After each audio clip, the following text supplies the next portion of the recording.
Bismillahirrahmanirrahim. Allahumma shalli ala sayyidina Muhammadin wa alihi tahirin wa ashabil muntajabin. Wa salli wa sallim wa zid wa barik ala Rasulillah wa alihi adhar ala Rasulillah wa alihi al-ahyar.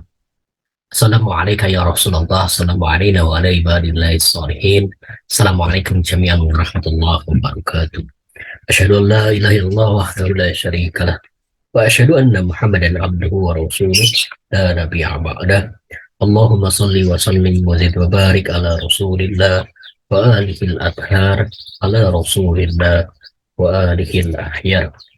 Bapak dan Ibu serta kawan-kawan yang menyimak Salawat Channel, hari ini kita akan melanjutkan kembali buku reading kita, buku Syama'ilul Muhammadiyah, buku yang disusun oleh Imam Tirmizi, buku yang isinya adalah riwayat hadis dan terkait dengan pribadi dan budi pekerti Rasulullah SAW. Tapi tidak hanya budi pekerti perilaku pribadi Rasulullah SAW, tapi ini juga terkait dengan barang-barang juga yang melekat pada Rasulullah SAW. Ya, kalau kita mempelajari Sirah Nabawiyah di awal-awal, di pengantar, kalau kita kuliah misalkan, nanti kita akan dikenalkan pada beberapa istilah yang terkait dengan Sirah Nabawiyah. Itu ada riwayat, kemudian ada hadis, ada sunnah, dan juga atsar. Nah, yang kalau riwayat hadis, kalau sunnah, kalau hadis itu kan kata-kata Rasulullah SAW. Kalau sunnah itu kan perbuatan perilaku yang dilakukan Rasulullah SAW, atau yang kemudian dibenarkan oleh Rasulullah SAW. Dan yang satu lagi atsar. Atsar itu adanya jejak, sesuatu yang sifatnya sesuatu yang masih berkaitan dengan Rasulullah SAW, tetapi masih yang tidak melekat, tidak bukan bagian dari tubuh dan sifat Rasulullah SAW, sesuatu yang dari luar. Dalam ini adalah bekas-bekas, karena atsar itu jejak, bekas-bekas. Nah, asar itu kalau misalkan kita belajar arkeologi, maka itu kategorinya itu. Jadi peninggalan Rasulullah SAW yang terkait dengan barang-barang, benda-benda gitu. Di sini di Syama'ilul Muhammadiyah juga tidak hanya hadis, tidak hanya sunnah, tapi juga ada asar. Nah, asar ini kita akan masuk kepada pedang Syaifi Rasulullah SAW. Fi sifati Sayfi Rasulullah SAW. Kita akan masuk pada pedang, kemudian juga masuki tentang baju besi Rasulullah SAW, sesuatu yang melekat pada Rasulullah SAW. Kemudian juga topi besi Rasulullah SAW. Jadi ini terkait dengan perang.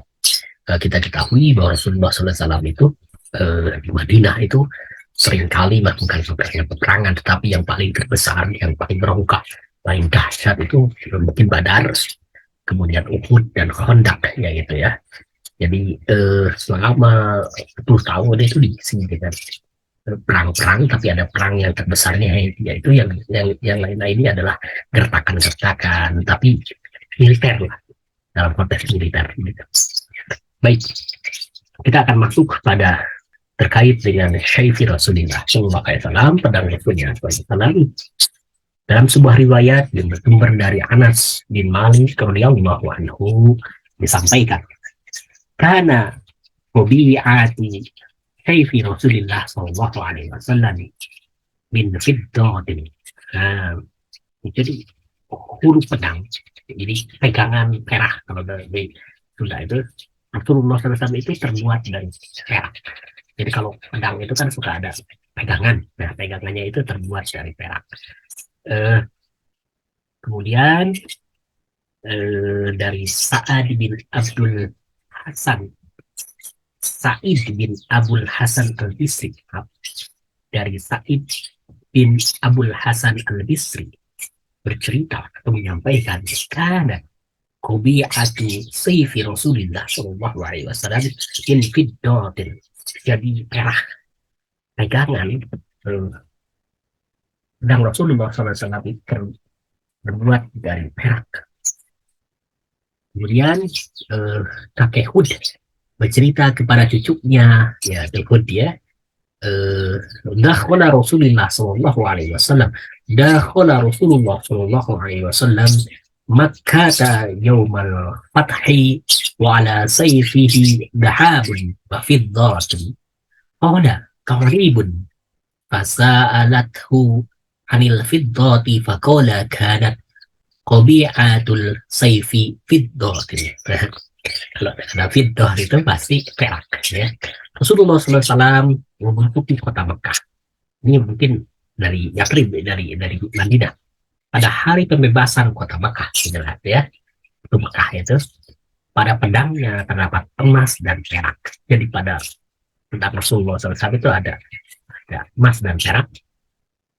Tuli berkata, aku bertanya kepada Hud tentang perak itu. Dia menjawab, pegangan pedang Rasulullah SAW itu terbuat dari perak. Dari Ibnu Sirin radhiyallahu anhu bercerita, aku membuat pedang mirip pedang Samurah bin Jundub radhiyallahu anhu. Wa za'ama Samuratu annahu sana'a sayfahu ala sayfi Rasulullah sallallahu alaihi wasallam. Wa kana Hanafiya. Samurah itu mengaku bahwa ia pernah membuat pedangnya meniru pedang Rasulullah sallallahu alaihi wasallam. Sedangkan pedang Rasulullah SAW itu berbentuk Hanafiya. Ini perlu kita menjelaskan ini. Kita cari penjelasannya di sini. Pedang Hanafiya itu adalah pedang yang dibikin oleh suku Bani Hanifah yang terkenal bagus. Ya mungkin pedang kualitas terbaik lah begitu ya, yang dibuat oleh komunitas Bani Hanifah di sana. Hanifiyah ini, tapi istilah Hanifiyah juga dalam konteks sejarah tunjuk pada ajaran Nabi Ibrahim alaihissalam sebagai agama Hanif. Gitu ya. Kita melanjutkan pada baju besi Rasulullah Shallallahu Alaihi Wasallam, wasifati dir'i Rasulullah Shallallahu Alaihi Wasallam. Zubair bin Awam radhiyallahu anhu, kana ala Nabi Shallallahu Alaihi Wasallam يوم أحد برهان فناهض إلى الصخرات فلم يستطع لعل فقعد تحته وصعد النبي صلى الله عليه وسلم حتى استوى على الصخرة قال سمعت النبي صلى الله عليه وسلم يقول أوجب طلحة. Jadi ketika perang Ghazwah Uhud, jadi perang itu Ghazwah juga ya, perang Uhud, Nabi Muhammad SAW memakai dua baju besi. Beliau bermaksud hendak memanjat batu besar, namun tidak mampu karena mungkin berat baju besinya itu. Maka beliau meletakkan baju itu dan Nabi Muhammad naik berada di atas batu besar. Jadi naik, kekeran terlalu berat, jadi dilepaskan, kemudian beliau naik kepada batu besar itu. Zubair berkata terkait dengan ini, aku dengar Rasulullah SAW bersabda, sudah semestinya Talhah masuk surga. Ini terkait dengan Talhah yang mungkin sebagai tara dari Rasulullah SAW. Kemudian dari As-Sa'id bin Yazid bercerita, Inna Rasulullah sallallahu alaihi wasallam kana alaihi yawma Uhudin dir'ani qad dhahara bainahuma. Sesungguhnya Rasulullah sallallahu alaihi wasallam pada waktu Ghazwah Uhud memakai dua baju besi. Sungguh beliau memakai keduanya secara rangkap. Jadi Rasulullah sallallahu alaihi wasallam memakai rangkap dua baju besi yang tadi disebutkan kepada Ghazwah Uhud itu beliau akan naik, tapi terlalu berat naik pada batu yang besar, kemudian melepaskannya dan kemudian naik. Yang pertama, yang tadi yang bagian yang itu terkait dengan pedang Rasulullah SAW. Kita ketahui bahwa pedang Rasulullah SAW itu pegangannya, huluknya itu yang berasal dari berbahan perak, kemudian juga ada yang melihatnya Rasulullah SAW itu dalam perang itu menggunakan pedang yang berhulukan emas dan perak gitu begitu. Kemudian bahwa pedang Rasulullah SAW itu adalah pedang yang berkualitas besi terbaik ya, karena dibuat oleh kelompok atau Bani Hanafiyah. Di sini Bani Hanifah ini yang disebutkan bahwa Bani Hanifah itu adalah penghasil pedang-pedang terbaik pada zaman itu, pada masa Rasulullah SAW itu. Baik, kita akan melanjutkan pada topi Rasulullah SAW. Mungkin semacam balakutak, semacam penahan untuk berperang itu kan itu ya. Fi sifati Fari Rasulullah Sallallahu Alaihi Wasallam.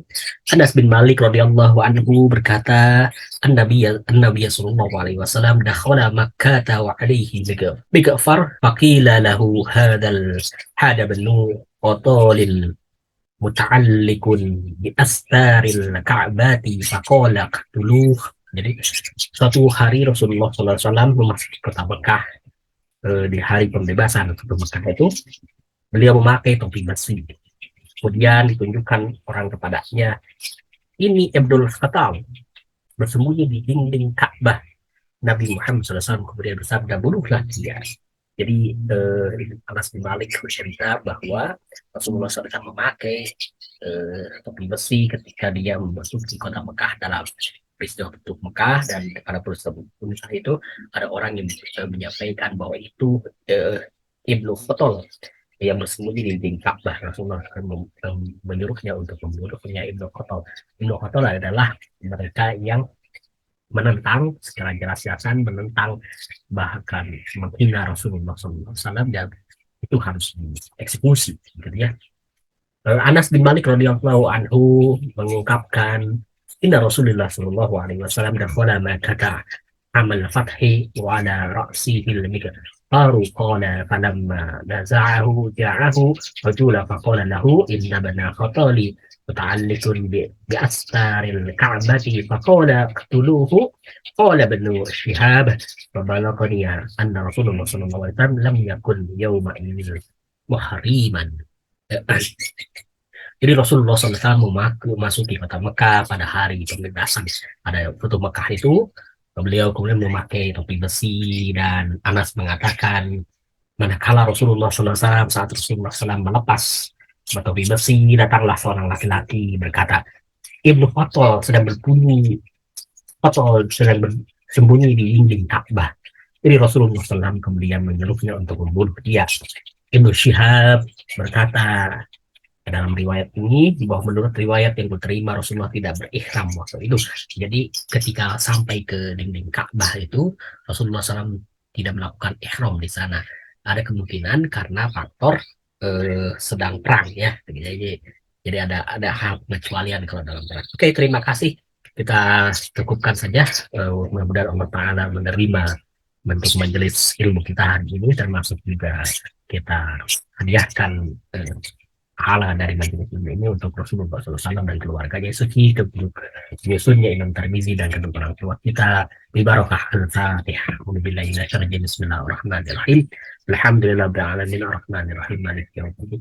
Iyyaka na'budu wa iyyaka nasta'in ihdinas siratal mustaqim siratal ladzina an'amta 'alaihim ghairil maghdubi 'alaihim waladdallin.